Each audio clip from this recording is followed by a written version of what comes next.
Hi, in this tutorial I would like to show you how to use edge detection in Krita. So first we need to open the image that we want to use.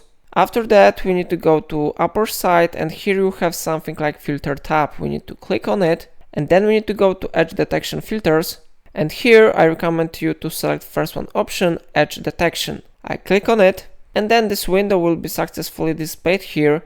I recommend you to move this window to the right side, and here you can increase or decrease horizontal and vertical radius if you want. Of course, you can change here output settings if you want. On default it is set to all sides. If you would like to set it on specific side, you can do it here, but I recommend you to set it on default. And of course we can increase or decrease radius if you want. In my opinion, radius set to 1 gives best results, so I set here 1 and then I click OK button.